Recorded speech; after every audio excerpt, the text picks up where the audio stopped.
Hello everyone, welcome back to my grammar class. In this video, I'll be teaching you about verbs.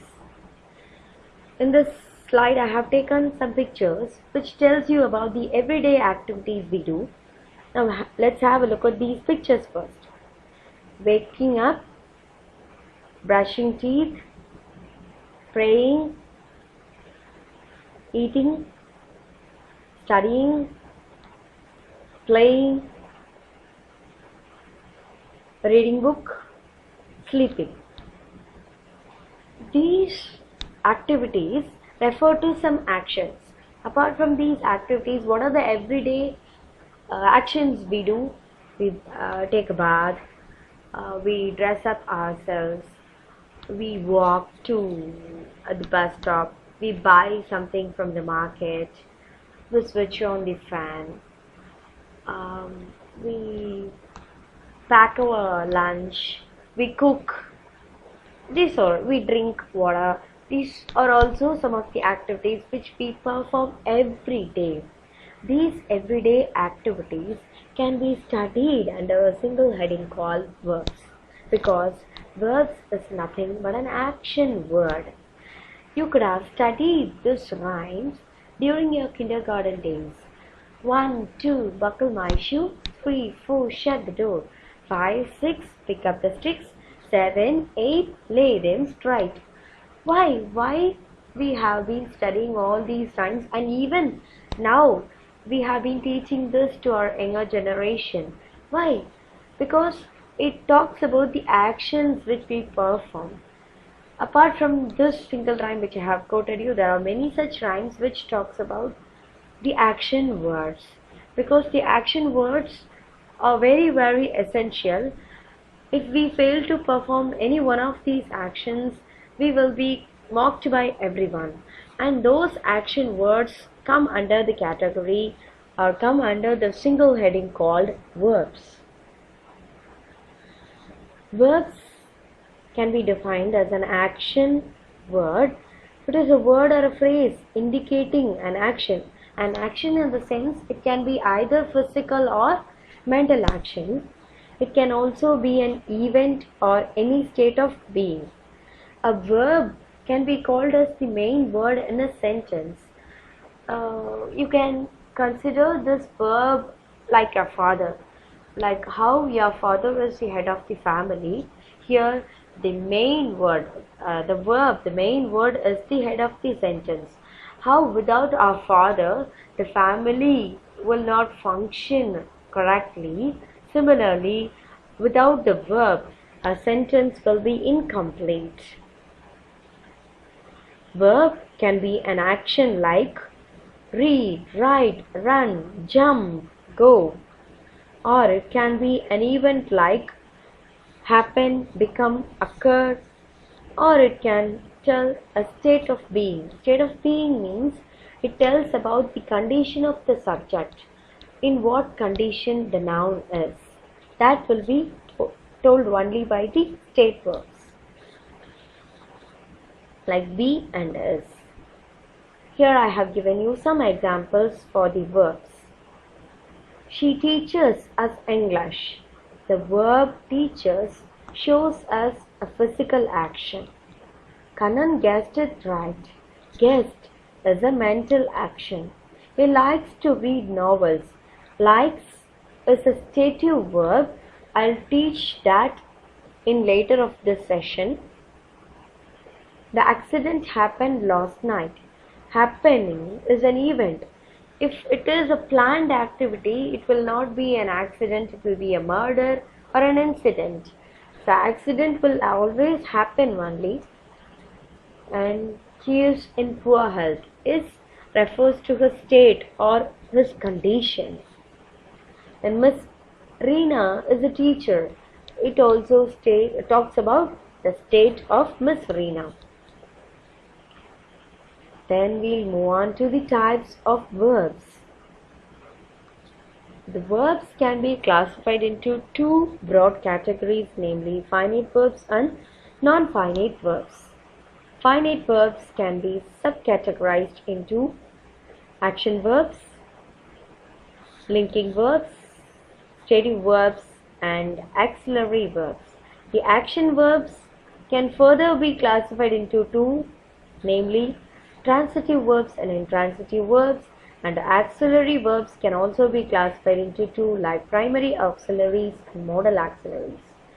In this video, I'll be dealing only with the finite verbs and types of finite verbs because it will be a very lengthy video. And in the next video, I'll be teaching you about non-finite verbs and kinds of non-finite verbs: infinitive, gerund, and participle. What is a finite verb? A finite verb is simply the main verb in a sentence. So, I don't want to confuse you with finite, action, blah blah blah. It is simple concept. If you understand it, it will be very easy. A finite verb is simply the main verb in a sentence. It shows tense and number. You could have studied present tense, past tense, future tense. Only the finite verb is responsible for showing the tense. And also number. Number in the sense either the subject is singular or plural. Manu sings a song. Here the verb sings is a singular verb and it is an action verb. It shows present tense. Sheila visited the zoo. The verb visited is in past tense. He will play football. Will play is in future tense. Of learning, present continuous, no present tense. Then, here I have taken a picture which talks about the various actions of the subjects: walk, run, play, write, read, sleep, jump, write, and talk. Yes, I'm going to teach about the action verbs. Action verbs are nothing but the actions performed by a subject. What the subject is doing. For instance, in the first picture, a girl is walking. We can have a name like Lalita or Rama is walking. The boys are running. Ram is playing with his car. So I have given some examples. Lata is walking. Ravi played with his toy car. Rose slept in her room. Arun rides his new bicycle. Mrs. Priya is talking to her mother. So in the above examples, we can see the tenses like is walking and is talking refers to present continuous tenses. Played and slept are past tense, whereas rides is in present tense. And action verbs can further be classified into transitive and intransitive, that we have already seen. So we'll be seeing about transitive and intransitive verbs.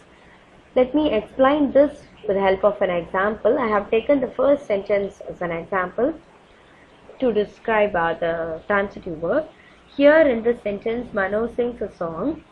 The verb sings takes a noun. What does Manu sing? Manu sing a song. So we have an object here. If the verb needs an object to complete its sentence, it is called as transitive verb. A verb that takes an object is called a transitive verb. On the other hand, an intransitive verb is just opposite to it. A verb that does not need an object to complete its sentence is called as intransitive verb. Mala is sleeping. I have only a subject and a verb here. Mala is a subject and is sleeping is the verb here. There is no need for an object here. So this verb is called as an intransitive verb. A verb that does not take an object is called an intransitive verb. But we have to be very careful because in some cases, note that in some cases, a verb can both be transitive as well as intransitive. Here I have given an example. I stopped the car. In the first sentence, the verb stopped has been used in transitive sense, and the very same word has been used in the second sentence in intransitive sense. The car stopped. In the first sentence, I subject, stop verb, the car is the object. So we have an object over there. I stopped the car. It means that I stopped the car purposefully. I might have reached my house, or I might have need to buy something, so I stopped the car. But whereas in the second sentence, the car stopped. No one stopped it, but it stopped abruptly. So there is no need for an object, since it is called as intransitive verb. And we have to keep this in mind. Transitive verbs are used in active and passive voices.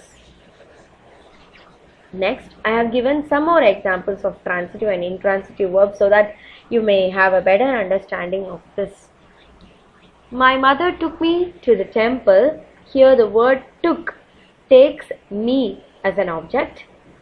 Maria sent chocolates from America. The verb sent takes an object, chocolates.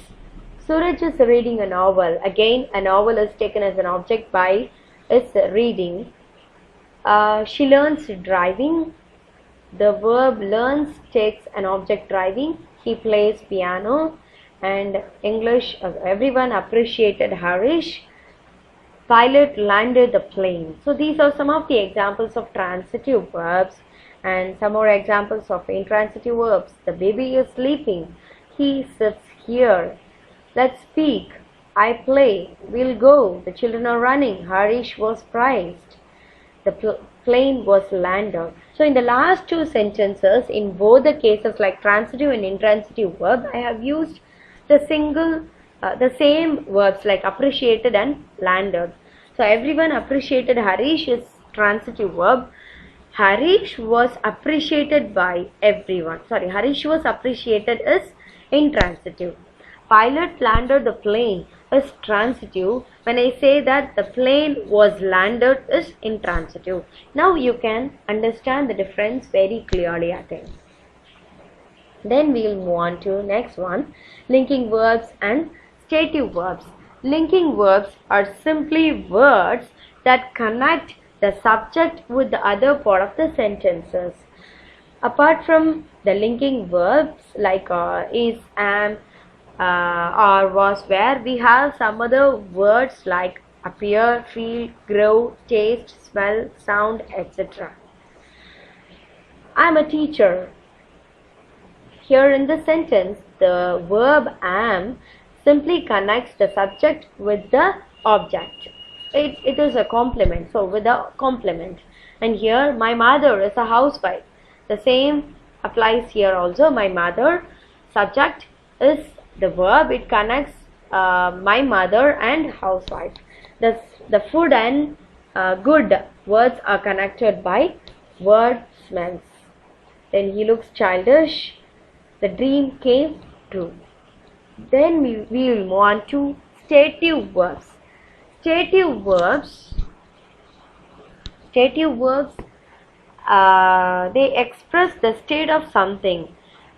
They are different from action verbs which we have studied, and they simply express the state of an action. They usually relate to thoughts, emotions, relationship, senses, and state of being. I have given it in one single word, that is, they convey abstract thoughts. Abstract thoughts in the sense that which we cannot be seen, which we can only feel and realize, can be spoken through the help of stative verbs. I have given examples like I love my family, I have a car, she cares for the baby, I don't mind, we prefer coffee. Apart from these examples, or apart from these words like love, have, care, prefer, we have words like adore, appreciate, believe, agree, like. So in the first slide I talked about he likes reading, right?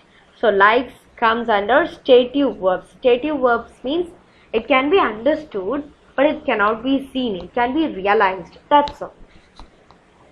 So understand is also a stative verb.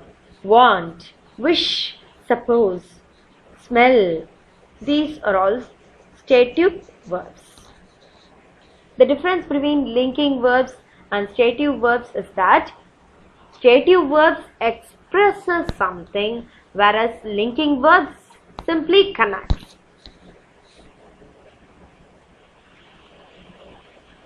Then we'll move on to our last slide.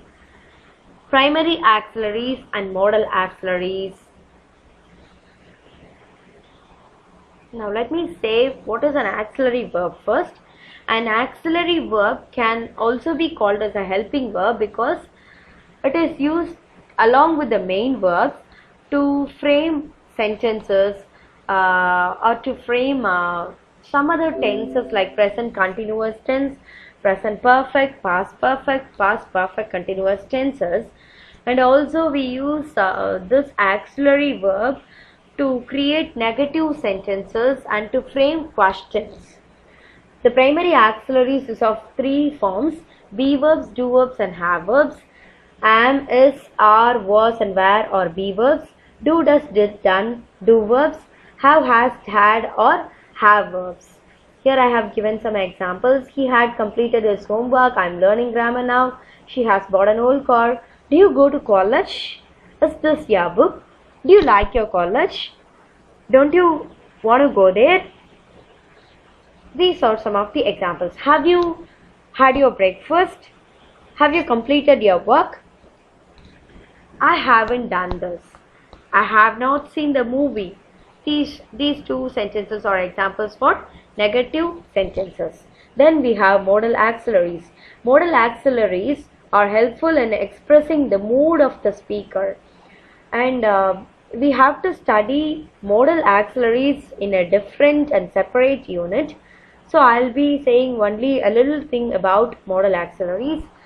So will, would, can, could, shall, should, may, might, must are called as modal auxiliary words.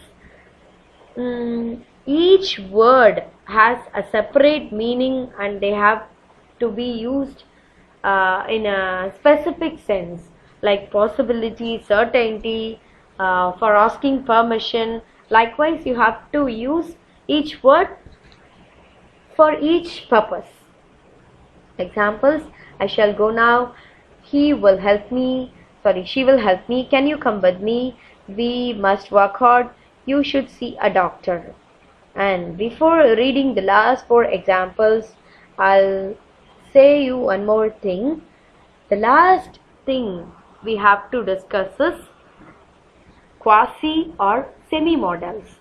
The four words dare, need, used to, ought to are called as quasi or semi-modals.